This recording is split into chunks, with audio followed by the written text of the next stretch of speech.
O Saber Direito desta semana é sobre execução fiscal no novo Código de Processo Civil. Apresenta a fase pré-processual, dívida ativa e legitimidade, fase judicial e defesa parte 1, defesa, recursos e prescrição. O professor é o procurador da Fazenda Nacional, Felipe Duque, mestrando em Direito Político e Econômico. Agora, no Saber Direito. Olá, queridos amigos e amigas de todo o Brasil. Estamos aqui na TV Justiça, no programa Saber Direito, para falar sobre a Lei de Execução Fiscal no novo Código de Processo Civil e também na jurisprudência. Eu me chamo Felipe Duque, trabalho como procurador da Fazenda Nacional e já trabalhei como assessor e desembargador no Tribunal de Justiça de Pernambuco e atualmente estou fazendo mestrado em Direito Político e Econômico. Ao longo dessa semana, nós falaremos, durante nossos 5 encontros, sobre como se dá essa lei de execução fiscal. Afinal, como é feita a cobrança dos créditos públicos da União? O que difere a execução fiscal da execução comum? Como é que se dá esse procedimento? Quem são os seus legitimados? Como se dá a competência? Afinal, é aplicável o Instituto da Desconsideração da Personalidade Jurídica na lei de execução fiscal? Como é que se dá esse redirecionamento em casos ilícitos? Também abordaremos durante essa semana quem é o juízo competente, como se dá a prescrição intercorrente, como é o procedimento de recursos dentro da lei de execução fiscal. Então, ao longo dos nossos 5 encontros, nós falaremos aqui sobre as importantes inovações do novo Código de Processo Civil na lei de execução fiscal, que é a Lei 6.830 de 1980. Bom, é importante falar para vocês que a finalidade desse curso é falar sobre como se dá as inovações do novo Código de Processo Civil na lei de execução fiscal no âmbito da jurisprudência do STF e do STJ. Nós não estamos aqui para criticar nenhum posicionamento, nem apresentar posicionamentos pessoais, apenas para entender os motivos das atuais decisões do STF e do STJ. Eu, inclusive, gostaria de falar com vocês que eu poderia falar mais de 10 horas sobre a lei de execução fiscal, essa lei que é linda e instigante. Isto porque, quando você estuda a lei de execução fiscal, você não está estudando somente direito tributário. Nós estamos estudando direito processual civil, direito constitucional, direito administrativo. Isto porque, meus amigos, o próprio direito ele é dividido em matérias apenas para fins de didática, apenas para fins de aprendizado. Mas o direito em si, ele é uno, de modo que quando você estuda a execução fiscal, você está estudando todos esses sistemas. Então, é importante ressaltar essa visão que o que falarei aqui com vocês durante essa semana são os posicionamentos do STF e do STJ. Salvo quando houver polêmicas, eu irei alertá-los para que você esteja atualizado na jurisprudência. Tudo bem? Bom, é importante também tratarmos um aspecto importantíssimo. A bibliografia desse programa, desse curso, será apresentado no Saber Direito Debate. Então, se você quiser saber quais são os livros que você deve estudar esse assunto, eu sugiro que você veja o Saber Direito Debate.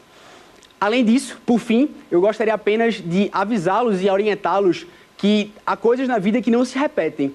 E esse momento aqui, literalmente, é um sonho estar aqui na presença de vocês hoje. É um sonho poder estar aqui na TV Justiça, que completou recentemente 15 anos de existência e se propõe a passar conhecimento para vocês, compartilhar ideias, compartilhar experiências de forma gratuita e com muito carinho. Então, é com muita felicidade que eu saúdo a todos, a equipe do Saber Direito, e está fazendo esse programa lindo e maravilhoso, que já tem mais de 15 anos de existência. Tudo bem? Vamos lá passar para, finalmente, o assunto da Lei de Execução Fiscal, do novo Código de Processo Civil e também na jurisprudência, ok?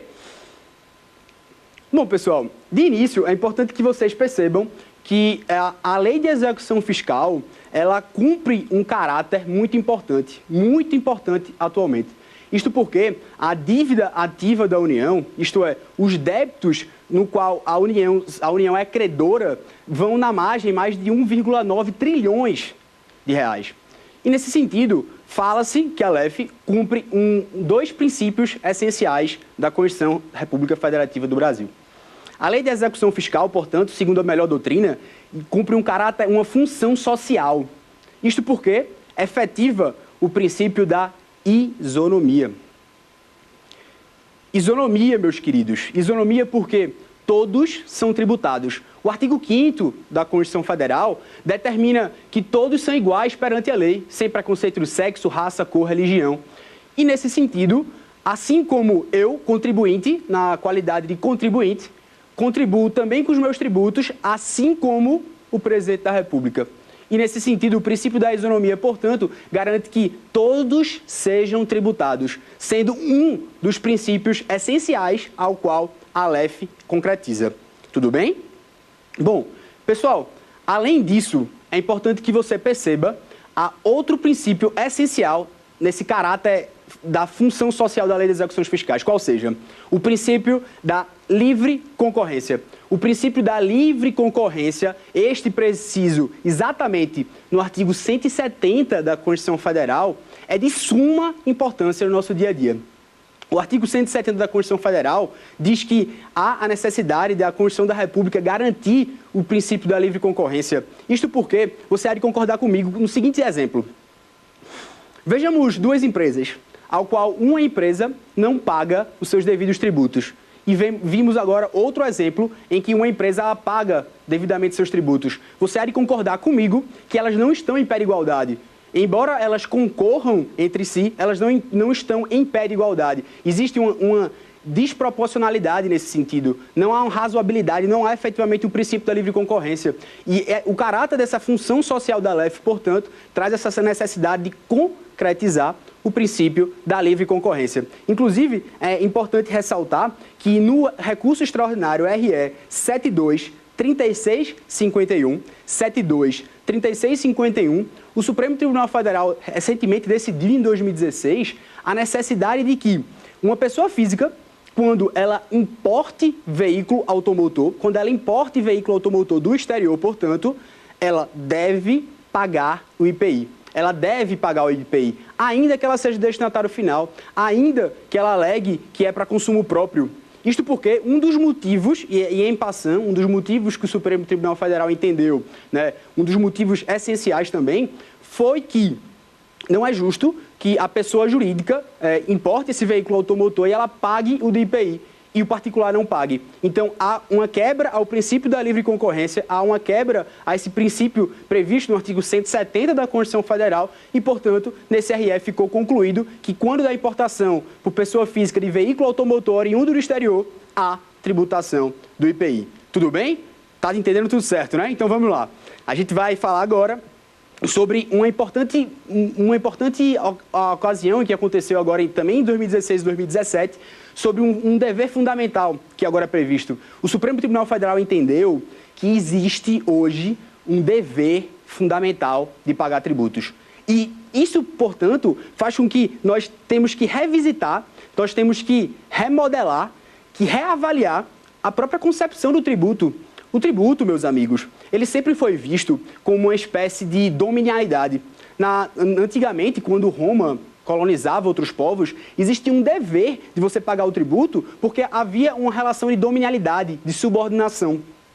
Depois, a doutrina passou a entender que havia até uma relação de consumo hoje do Estado, quando o Estado está acima do particular, e nesse sentido eu tenho o dever de contribuir, porque o Estado é um Estado consumerista em que ele presta serviços para mim, mas não é isso que prevalece. Não é isso que prevalece.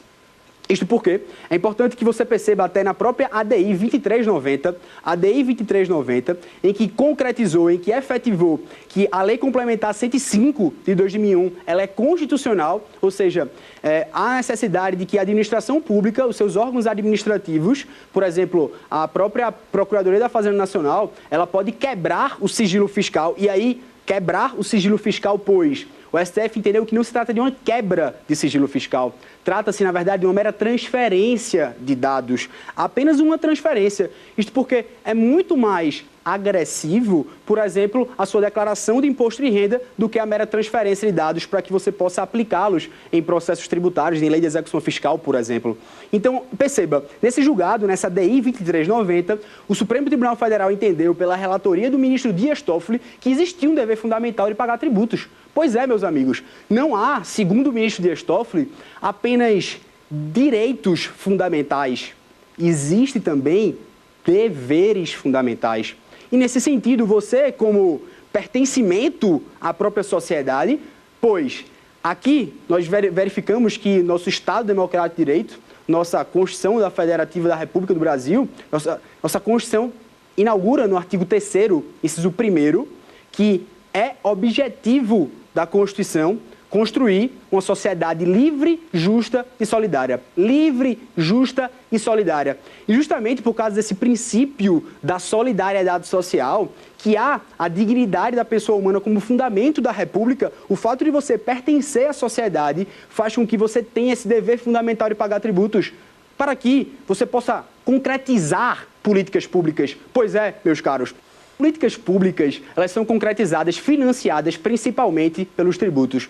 E a forma como se dá a destinação não importa para direito tributário. O importa é que há um dever fundamental de pagar tributos. Inclusive, o ministro também, Gilmar Mendes, na nossa ADI 1055, também concretizou que há um dever fundamental de pagar tributos, mas, segundo o ministro Gilmar Mendes, o dever fundamental de pagar tributos deriva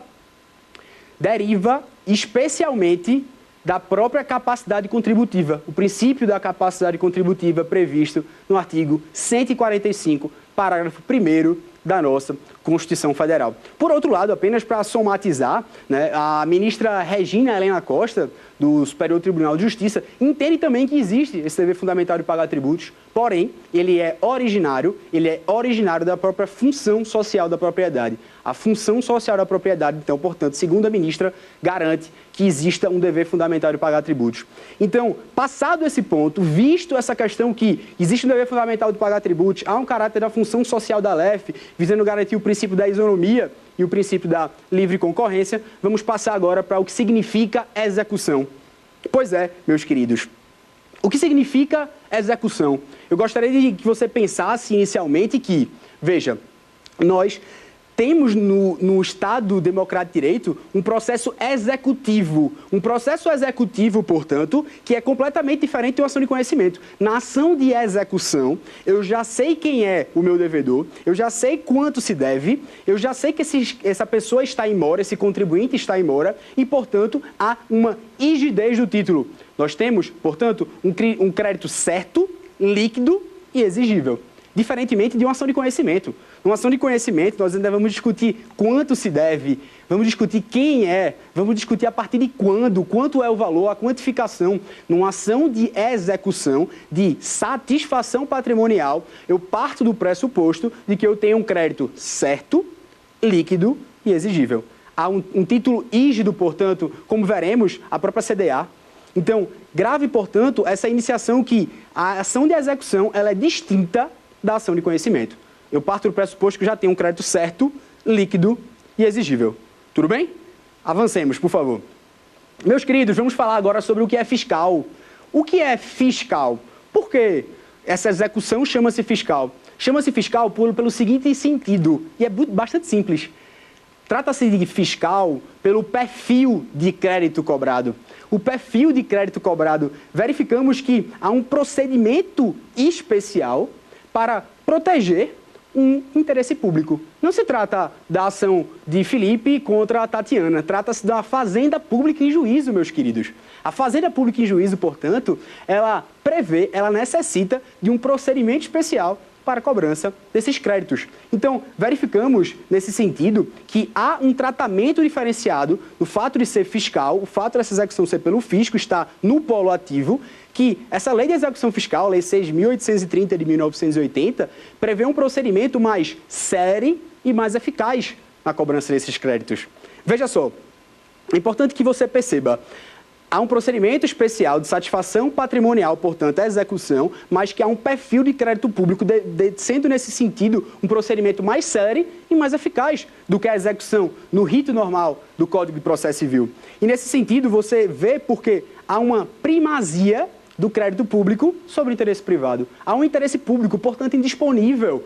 Eu não posso simplesmente renunciar a esse crédito, eu não posso simplesmente deixar de lançar esse crédito. Esse crédito é da União, não pertence a mim, pertence ao interesse público, portanto, a toda a sociedade. E, nesse mesmo sentido, é importante que a gente desmistifique um mito, quebre uma ideia, uma falsa ideia, na verdade, que a doutrina prega. Há muitas pessoas que pensam que a execução fiscal se pauta apenas para a cobrança de créditos tributários. Apenas para a cobrança de créditos tributários. Está errado, tá? Se você conversar com alguém durante o seu dia a dia, entenda que a execução fiscal não se pauta, meus queridos, apenas pela execução de créditos de tributários. Também os não tributários. Ah, Felipe, e quais são esses não tributários? Me diga um exemplo, por favor. Meu querido, se você estiver transitando numa via e avançar o sinal vermelho, você vai perceber a possibilidade de que há uma infração de trânsito. E essa infração de trânsito, há uma execução fiscal não tributária caso você não pague essa multa dentro do prazo. E essa multa, portanto, ela não é tributo, pois se você olhar o artigo 3º do Código Tributário Nacional, você vai ver que tributo não se confunde com multa, não constitui sanção por ato ilícito. Então, a possibilidade de você ser cobrado por uma multa trata-se de uma execução fiscal de título não tributário. Tudo bem? Tudo certinho? Então, avancemos para mais um ponto, por gentileza. É importante que nós percebemos, antes de fazer essa digressão do que é a lei de execução fiscal, do que é o procedimento judicial, nós faremos a importância da importância pré-judicial, a importância, portanto, do procedimento administrativo que se dá antes da execução fiscal. Então, meus queridos, primeiro, é importante que você perceba o seguinte: a Lei 5.072 de 66, que é o nosso querido Código Tributário Nacional, é uma lei ordinária. Uma lei ordinária, mas que foi recebida por lei complementar. Recebida por lei complementar devido ao artigo 146, inciso 3º da Constituição Federal, pois versar sobre norma tributária, sobre disposições gerais em norma tributária, é característica de lei complementar. Logo, a Lei 5.072 de 66 é uma lei complementar. E nesse mesmo sentido, fazemos agora uma digressão de como se dá esse lançamento, que é, primeiro, veja só, há uma hipótese de incidência. Uma hipótese de incidência, que eu vou relembrar com vocês, é um fato geral abstratamente previsto em lei. Se você pegar o livro excelente de Geraldo Ataliba sobre hipótese de incidência, ele vai refletir com você que existe um aspecto quantitativo, um aspecto da base cálculo, um aspecto pessoal, um aspecto temporal, quando se dá, em que época se dá a possibilidade do fato gerador se concretizar. Então, há uma cadeia ao qual não pretendo ingressar. Mas existe uma hipótese de incidência que é o fato geral previsto abstratamente na lei. Após isso, temos o fato gerador. Fato gerador consiste no fato concreto, o fato concreto acontecido no mundo dos fatos, que realmente efetiva essa hipótese de incidência prevista no seu artigo 104 do CTN, artigo 104 do CTN, em que gera-se uma obrigação tributária. Obrigação tributária, que é um vínculo jurídico transitório. Vínculo jurídico transitório. Ainda não há iliquidez e ainda não há certeza. Não sei quem é e não sei quanto é ainda.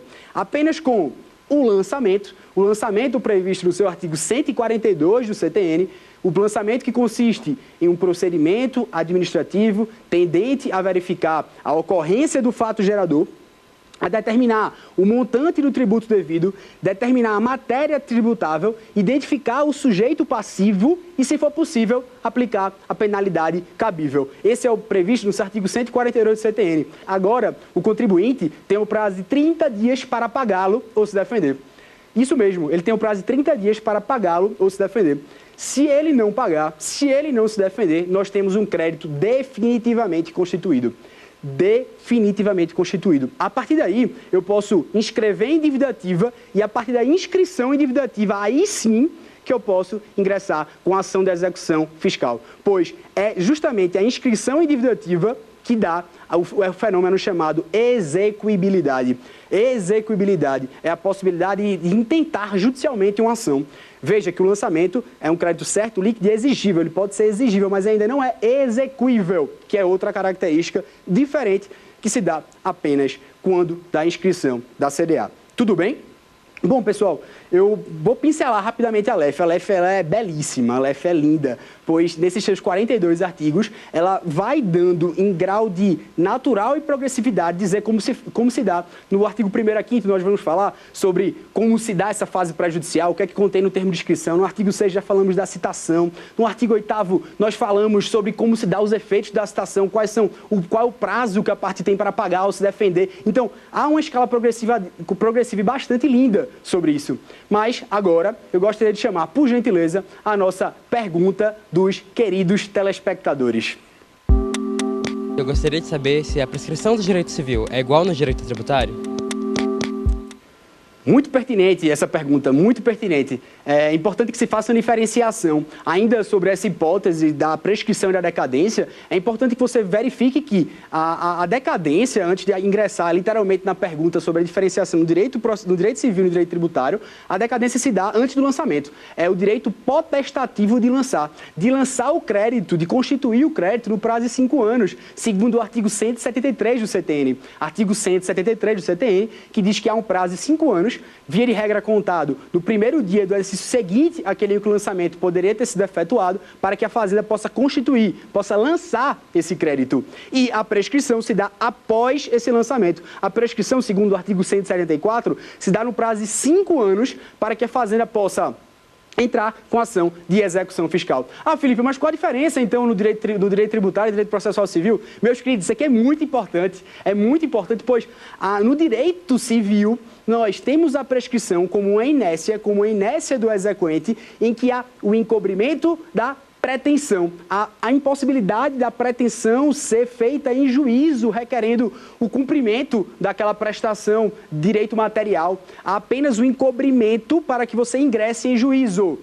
Aqui eis a diferença. No direito tributário, há não só o encobrimento da pretensão, há também o encobrimento do próprio direito material, do próprio direito subjetivo. Ah, Felipe, então qual a diferença? Você está me falando grego. Não, amigo, seguinte, se você tiver, por exemplo, uma dívida prescrita no direito civil, mas você pagar, você não tem direito à repetição de débito. Ah, eu paguei uma dívida prescrita há 5, 6, 7 anos. Você não tem direito à repetição de débito. Há satisfação, e não pode entrar em juízo, mas há satisfação. Por outro lado, no direito tributário, como há o encobrimento da pretensão e do próprio direito material, se você pagar uma dívida tributária prescrita, você tem direito à repetição. É o artigo 165 do CTN, direito à repetição de débito. Então fique atento aí, essa informação é muito importante. Tudo bem? Vamos prosseguir, por gentileza. Amigos, é importante que se faça a pincelagem, que você entenda em suma como ocorre a execução fiscal. O que é a execução fiscal, então? A ação de execução fiscal é uma ação de satisfação patrimonial. Satisfação patrimonial em que há um crédito certo, em que há um crédito líquido, em que há um crédito exigível, tributário ou não tributário. Lembra do exemplo da multa, infração de trânsito? Tributário ou não tributário. Ação de satisfação patrimonial em que há um crédito certo, líquido e exigível, para que esteja uma satisfação patrimonial, visando, portanto, através de um rito próprio, que é o procedimento da lei de execução fiscal. Tudo bem? Vamos passar agora para um ponto importante.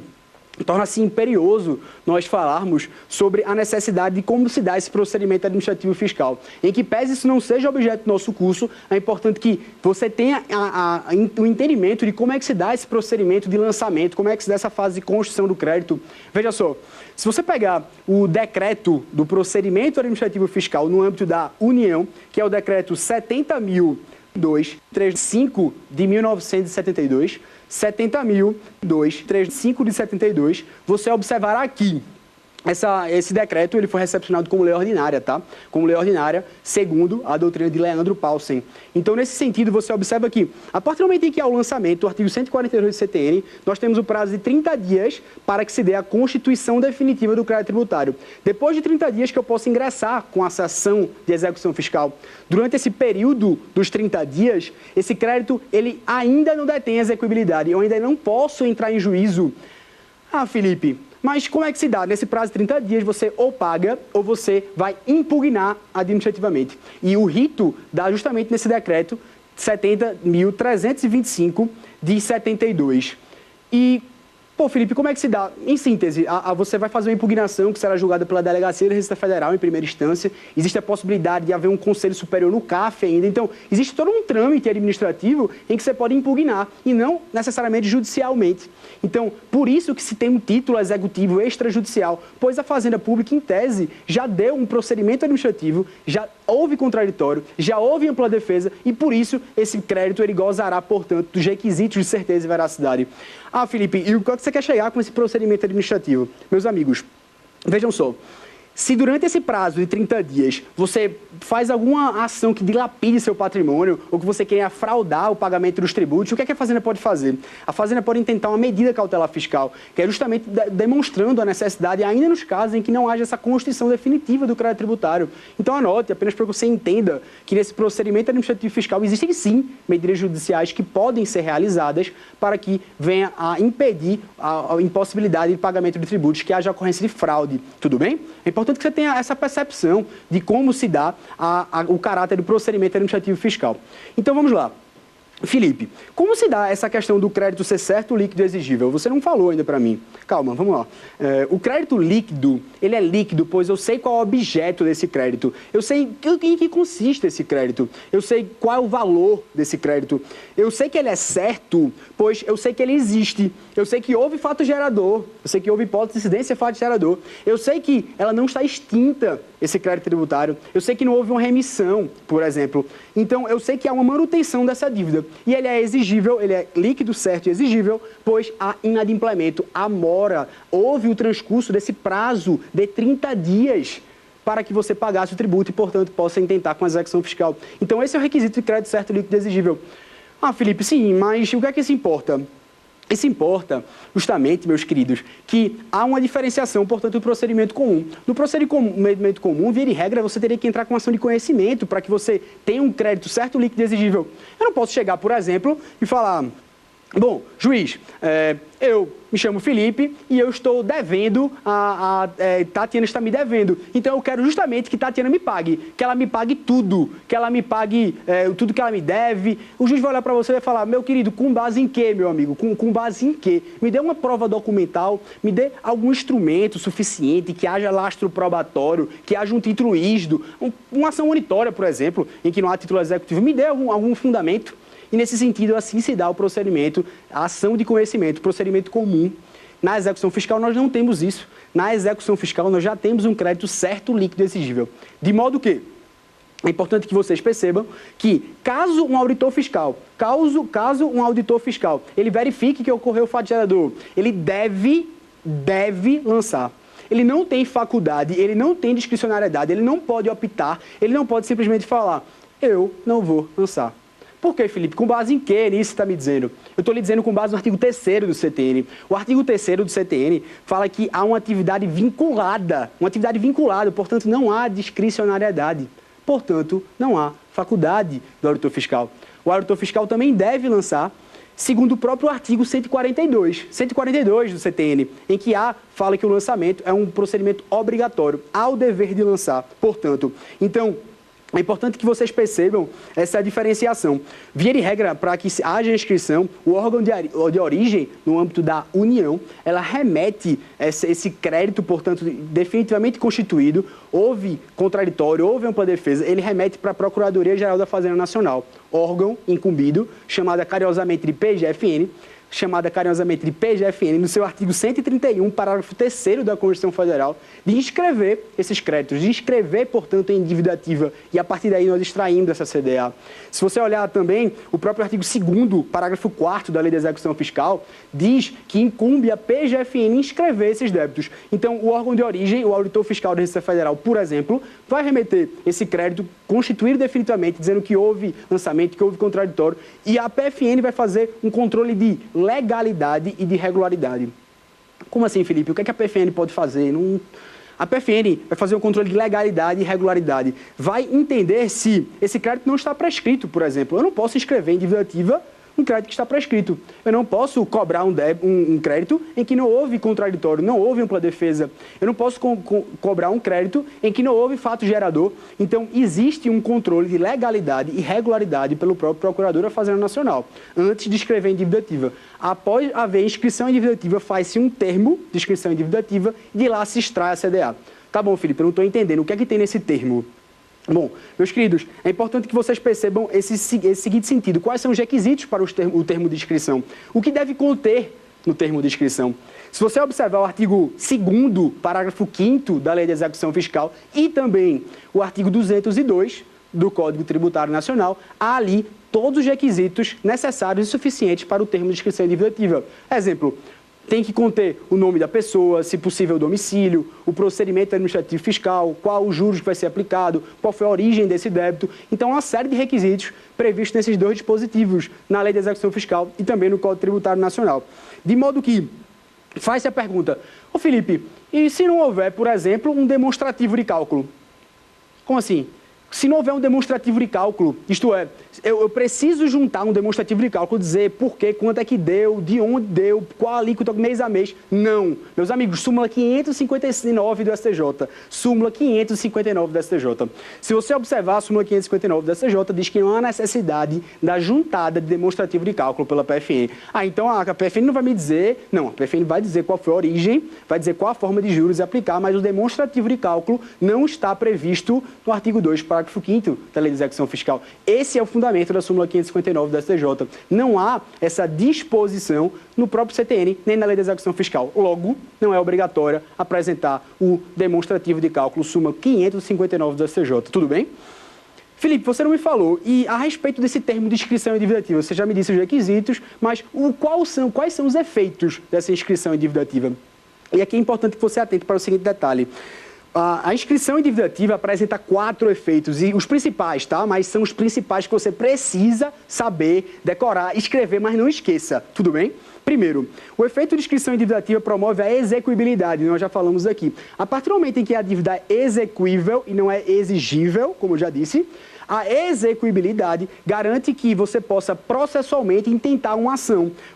Significa, então, portanto, quando você extrai essa CDA, quando você faz o termo de inscrição e extrai essa CDA, quando extrai-se a CDA, há execuibilidade. Há uma aptidão para que você possa simplesmente promover essa execução forçada de satisfação patrimonial, que é a execução fiscal. Além disso, existe a presunção de certeza e veracidade, certeza e liquidez. Certeza e liquidez previsto também no artigo 3º da Lei de Execução Fiscal. Ou seja, nós temos aqui uma presunção de que esse valor é certo, de que esse valor é líquido, de que esse valor é exigível quando se faz esse título executivo extrajudicial pela administração pública. Está previsto no artigo 3º da Lei de Execução Fiscal. E aqui vai uma divergência, aqui na verdade vai uma observação que não se aplica a possibilidade do artigo 373, parágrafo 1º do novo Código de Processo Civil. Como assim, Felipe? O enunciado também, primeiro, do Fórum Nacional das Execuções Fiscais, diz o mesmo sentido. Eu não posso aplicar essa inversão do ônus da prova, previsto no artigo 373, parágrafo 1º, na Lei de Execução Fiscal. Eu não posso aplicar simplesmente porque há uma previsão explícita de que há uma presunção de certeza e veracidade na CDA, quando há essa extração da CDA. E você aplicar o artigo 373, parágrafo 1º, é possibilitar a inversão do ônus da prova pelo juiz. É aplicar a chamada teoria da carga dinâmica do ônus da prova. Segundo essa teoria do novo Código de Processo Civil, prova-se, não simplesmente o autor deve provar o fato constitutivo do seu direito, o fato instintivo, impeditivo, modificativo. Não, não é essa. Essa é a teoria estática. A teoria dinâmica faz com que o juiz possa inverter esse ônus da prova com base em quem tenha melhores condições de provar. E nesse caso, esse Fórum Nacional das Execuções Fiscais, o enunciado primeiro, diz que eu não posso inverter esse ônus da prova no que tange a essa presunção que se dá pela inscrição em dívida ativa. Tudo bem? Estamos juntos? Então vamos lá para agora a nossa terceira característica. Pessoal, a terceira característica é a previsão do artigo 185 do CTN. O artigo 185 do CTN fala que a partir da inscrição em dívida ativa, eu tenho uma presunção de fraude. Nós ainda vamos tratar sobre esse assunto, como se dá essa fraude da execução fiscal. Mas é importante que você perceba, existe uma presunção a partir da inscrição em dívida ativa. Não com citação, não com outros marcos, mas a partir da inscrição. Além disso, é importante que você perceba o quarto requisito, a quarta característica do efeito da inscrição em dívida ativa. Essa quarta característica nos dispõe que as informações são públicas. Então você sabe muito bem, se você entrar no site da PGFN, quais são os débitos que estão inscritos em dívida ativa de um determinado sujeito passivo. Então, essas informações são públicas, conforme o artigo 198, parágrafo 3º do Código Tributário Nacional. Pessoal, gostaria de chamar agora a nossa pergunta dos nossos queridos telespectadores que estão nos assistindo agora. Posso aplicar o novo Código de Processo Civil na Lei de Execução Fiscal? Arretado. excelente, né? Excelente, bom em outro dialeto. Perdão pelo sotaque matuto que vos fala aqui. Mas chegamos no ponto crucial da nossa aula. Chegamos no ponto essencial da nossa aula. Como se dá essa aplicação do novo Código de Processo Civil na Lei de Execução Fiscal? É o ponto sublime. É aqui onde tudo vale a pena. É aqui onde você vai perceber em que essa aplicação do novo Código de Processo Civil de 2015 vai aplicar nessa Lei de Execução Fiscal que é de 1980. Então, meus queridos, muita atenção, muita atenção. O artigo 1º da Lei de Execução Fiscal dispõe que é aplicável subsidiariamente o novo Código de Processo Civil. É aplicável o Código de Processo Civil subsidiariamente. Além disso, se você observar o artigo 1046, parágrafo 2º do novo Código de Processo Civil, você percebe que há um respeito também com os procedimentos especiais. O Código de Processo Civil não revoga as leis especiais. Essa é a previsão. Então, pela LEF, Felipe, eu estou vendo que há um procedimento de aplicação subsidiária. Mas não apenas isso. Não apenas isso. Como veremos aqui, não se trata apenas de aplicação subsidiária. Há necessidade de que não haja disposição na Lei de Execução Fiscal o que for aplicado no Código de Processo Civil, mas também há uma necessidade de compatibilidade. Felipe, você está falando muito grego para mim, eu não estou entendendo. É o seguinte, entenda isso aí, subsidiariedade e também que haja compatibilidade. Por quê? Segundo a melhor doutrina, entende-se que para que você possa gerar um conflito de normas, quer dizer, resolver um conflito de normas, retificando, portanto, resolver um conflito aparente de normas, ou seja, quando uma disposição do Código de Processo Civil se choca com a Lei de Execução Fiscal, o que é que eu faço? Existe um conflito aparente de normas, que a doutrina vai falar de primeiro grau, segundo, enfim. Existem 3 requisitos, 3 possibilidades, 3 formas de resolver esse conflito aparente de normas. Qual seja? Existe o critério da cronologia. Então, via de regra, eu aplico uma norma mais nova em detrimento da norma mais velha. Via de regra, no critério da especialidade, que esse requisito é muito utilizado na Lei de Execução Fiscal, como veremos, eu aplico a lei especial em detrimento de uma lei geral e também o requisito da hierarquia. Ou seja, se houver um choque entre Constituição Federal e processo civil, aplica a Constituição Federal, pois ela está no topo da pirâmide kelsiana. Então, temos o requisito da cronologia, o requisito da especialidade e também o requisito da própria hierarquia. Amigos, aqui que surge o ponto emblemático. Quando do estudo de Eric Jaime, do direito alemão, trazido por Cláudio Lima Marques, trouxe a segunda teoria, a teoria do diálogo das fontes. O que é isso, Felipe? A teoria do diálogo das fontes diz que, ora, quando Cláudia Lima Marques estava estudando o Código de Defesa do Consumidor com o Código Civil, ela viu que quando houvesse, por exemplo, uma disposição nova no Código Civil que fosse beneficiar os consumidores, ou seja, eu tenho uma lei consumerista, mas há uma inovação no próprio Código Civil e que visa beneficiar o consumidor, por que eu não posso aplicar? Por que eu não posso aplicar? Simplesmente não é porque há leis distintas que elas não podem ser aplicadas, elas não se afastam, não se excluem via de regra. E esse aqui é o ponto sublime. A teoria do diálogo das fontes, portanto, ela diz, trazendo para a Lei de Execução Fiscal, que se houver alguma alteração no Código de Processo Civil que vá de encontro, que vá ao mesmo encontro, que vá, na verdade, com a compatibilidade da finalidade da Lei de Execução Fiscal, por que não aplicá-lo?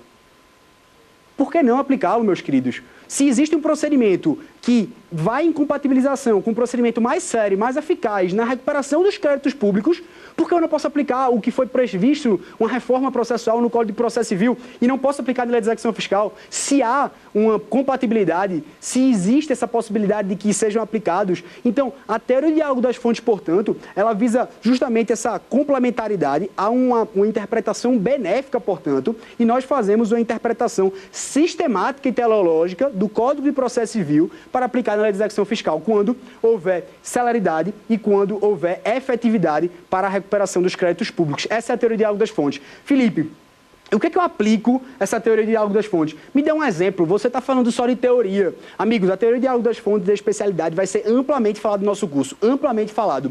Inclusive, eu gostaria de ressaltar aqui para vocês a possibilidade de você, por exemplo, aplicar, segundo já decidiu o Superior Tribunal de Justiça, os embargos, o efeito suspensivo dos embargos de execução, ele não é automático e não há nenhuma previsão desse efeito suspensivo na Lei de Execução Fiscal. Logo, eu aplico do Código de Processo Civil. Foi assim que decidiu o STJ, inclusive no recurso repetitivo. Nós falaremos também do choque em que há, se eu posso aplicar o famoso bar sem jude. famoso bacen-júri previsto no Código de Processo Civil. Se você não sabe, eu vou te dizer em simples palavras. Exemplo besta. Besta é simplicidade, tá? É simples, ou seja, o bacen-júri é a possibilidade de um juiz mandar um ofício para o Banco Central remeter às instituições financeiras e saber se a pessoa deve ou não deve para satisfazer um crédito, numa ação de execução, numa ação de conhecimento, num Código de Processo Civil. E também eu posso aplicar na lei de execução fiscal, Felipe, porque na lei de execução fiscal não fala nada. Na lei de execução fiscal não há dispositivo expresso que diga que eu posso utilizar o bacen-júri. Eu posso aplicar na lei de execução fiscal? Bom, nesse caso foi justamente o que entendeu o STJ. O STJ entendeu que se há um procedimento, que é o bacen-júri previsto no Código de Processo Civil, mas não há na lei de execução fiscal, se vai de acordo com os princípios, com a finalidade, que é a celeridade e a especialidade na cobrança desses créditos, eu devo aplicá-lo sim, eu devo aplicá-lo. Assim como, meus queridos, o procedimento de imperimento e suspensão dos juízes, novo Código de Processo Civil, eu vou aplicar na LEF porque não há disposição. Como se dá o leilão, também eu vou aplicar. Então, a forma, como é o procedimento recursal, como é a forma de processamento, da apelação, do agravo do instrumento, não há disposição na lei de execução fiscal. Logo, com base na teoria de Iago das Fontes, eu utilizo o rito do Código de Processo Civil. Além disso, é importante que eu fale para vocês a possibilidade, inclusive, da utilização da prova emprestada, que está previsto no Código de Processo Civil. Eu posso aplicar na lei de execução fiscal, que está previsto exatamente no artigo 372, no artigo 372 do Código de Processo Civil. Eu posso utilizar uma prova emprestada em outro processo de execução fiscal, desde que eu dei o contraditório, que formou um grupo econômico, por exemplo. Eu posso falar, ó, o juiz aqui já reconheceu, então reconheça que é um grupo econômico, reconheça que essas empresas estão fraudando o devido dever fundamental de pagar tributos. Então, nesse sentido, existe também a aplicação da prova emprestada. Ah, Felipe, mas você está me dizendo só o caso que pode, o que é que não pode? Exemplo, a doutrina entende, a melhor doutrina entende que não posso aplicar a citação por hora certa. A citação por hora certa, que está previsto no artigo 252 do Código de Processo Civil. Por quê? Porque o artigo 8º da Lei de Execução Fiscal diz que não diz que há citação por hora certa. Ela elenca as possibilidades de citação. Então, como há uma incompatibilidade, eu não aplico a citação por hora certa. Assim como, se você tem uma pessoa que mora no exterior, por exemplo, ela vai ser citada num processo de execução fiscal, não há disposição da aplicação da carta rogatória. A carta rogatória, que é um meio de comunicação que, num processo civil, se dá como a possibilidade de você citar pessoas que moram no exterior, por exemplo. Na lei de execução fiscal, ela fala em citação por edital. Então, eu não aplico a carta rogatória prevista no artigo 36 do Código de Processo Civil. Tudo bem? Além disso, é importante que vocês percebam que essa lei de execução fiscal, várias vezes, ela vai entrar em choque com o Código de Processo Civil. Então, nós podemos utilizar da teoria de diálogo das fontes e também da teoria da especialidade, quando é esse conflito aparente de normas, desde que não haja incompatibilidade e haja essa possibilidade, principalmente, da subsidiariedade. Então, temos a subsidiariedade e temos o quesito que não haja essa incompatibilidade. Nós vamos falar direto sobre essa teoria de diálogo das fontes, que é linda, belíssimo e vem a solucionar todos os casos que temos de apaziguar esse choque entre normas. Tudo bem? Eu gostaria de chamar agora, por gentileza, a nossa terceira pergunta dos nossos queridos telespectadores. É cabível o protesto de certidão da dívida ativa? Bastante importante essa pergunta, notável, pertinente com o assunto. Nós estamos falando aqui se é cabível o protesto de CDA. Meus queridos, é cabível o protesto da certidão de dívida ativa? Eu posso protestar, ir lá no cartório e protestar essa CDA? E por que essa pergunta é tão pertinente e tão importante que vocês percebam? Esse tema é latente, foi decidido recentemente, inclusive pelo próprio Supremo Tribunal Federal também. E o que se faz, o grande impacto aqui, é na possibilidade de que você entenda que a lei de execução fiscal é um procedimento judicial. É um procedimento, portanto, judicial. E o protesto de CDA seria uma possibilidade de cobrança extrajudicial. Seria uma possibilidade que eu não vou cobrar em juízo, eu vou cobrar administrativamente. E seria possível o protesto de CDA. Por que é tão importante? Felipe, se você pegar o CNJ em números, em dados, você vai perceber que as execuções fiscais dentro do Poder Judiciário, elas são responsáveis por quase 40% dos processos físicos. 40% dos processos físicos. Gente, isso é muito grande. São muitos processos de execução fiscal. Então, até para não assoberbar o Poder Judiciário, até para poder haver uma cooperação entre Procuradoria, entre cobrança de créditos públicos e Poder Judiciário, seria interessante, seria importante você tirar das mãos dos juízes essa possibilidade de cobrança dos créditos públicos. E, nesse sentido, o protesto do CDA foi um grande choque, justamente porque os devedores, os contribuintes, as pessoas físicas, as empresas acharam bastante estranho essa possibilidade de cobrança do protesto do CDA. Na verdade, o próprio STJ achou estranho. E aqui eu vou repisar. Houve uma modificação jurisprudencial. Antigamente, é importante que você perceba isso, né? O protesto do CDA, a lei de execução fiscal é responsável por cerca de 40%. Então, se você consegue retirar essa possibilidade de cobrança judicial e poder efetivar e dar celeridade, dar eficiência a essa cobrança dos créditos públicos, é importante que você faça essa delegação. Se você perceber, a possibilidade de cobrança e o protesto do CDA, houve uma modificação jurisprudencial. Houve uma modificação jurisprudencial. Antigamente, como havia ausência legislativa, o Superior Tribunal de Justiça entendia que isso configurava uma sanção política. E não havia dispositivo para sua cobrança, havia ausência de lei.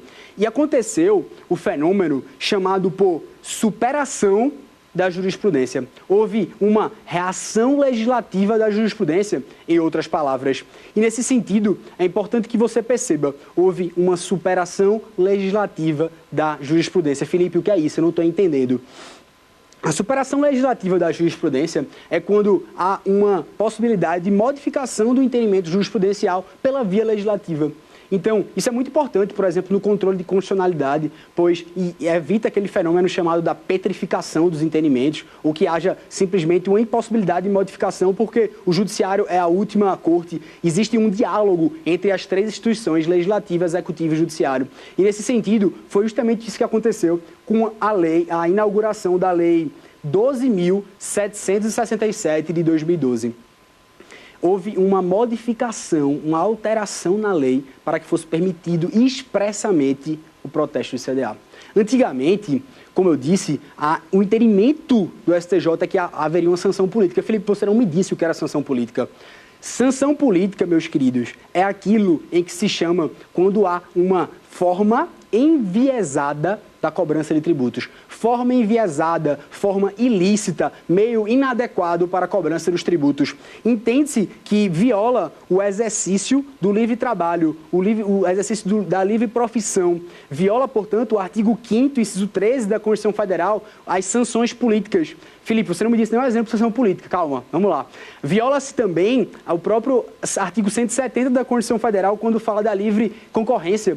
As sanções políticas, meus queridos, são muito comuns, ou eram muito comuns. Isto porque você percebe que, quando houver, por exemplo, o enunciado de súmula 70 do STF, o enunciado de súmula 323 e também o enunciado de súmula 547 do STF. Sim, o que diz isso?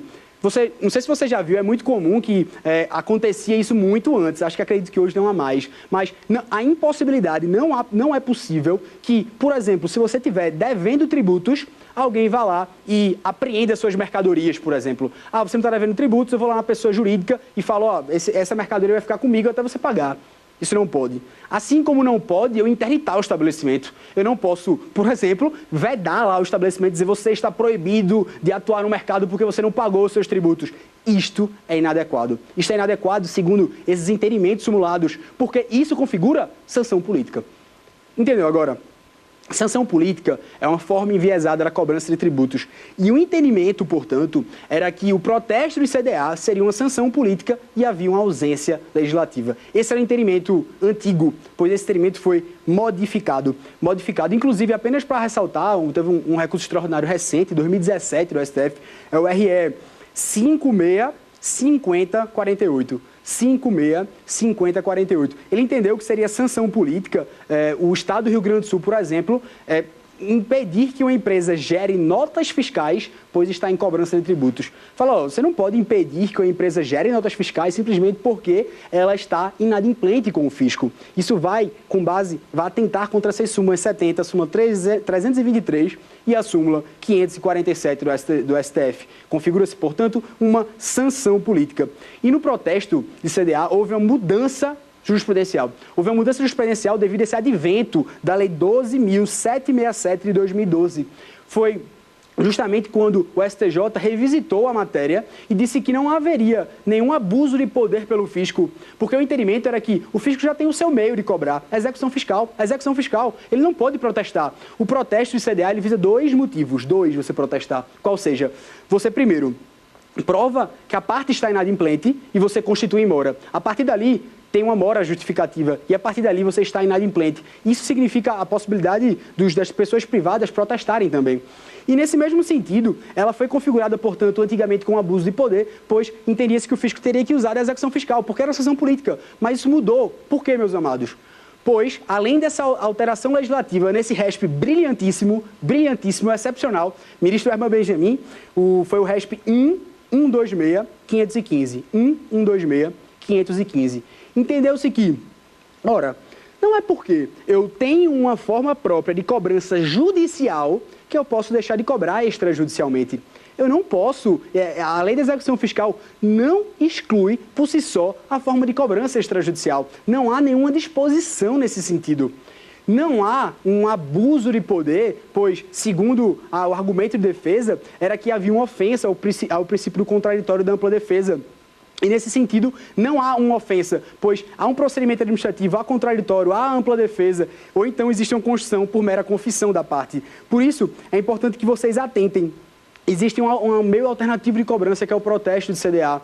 Não cabe ao Poder Judiciário, segundo o ministro Herman Benjamin, sobre o enfoque de qual a melhor política pública no meio de arrecadação fiscal. Cabe sim ao Poder Executivo, pois, nesse caso, trata-se de uma discricionariedade de qual a melhor forma de cobrança dos seus créditos. Este foi o entendimento do ministro Herman Benjamin. Além disso, teve uma política, um entendimento recente que foi lindo, né? Que ele disse assim, o Brasil, nós estamos dentro do segundo pacto republicano, firmamos, por uma justiça mais acessível, ágil e efetiva.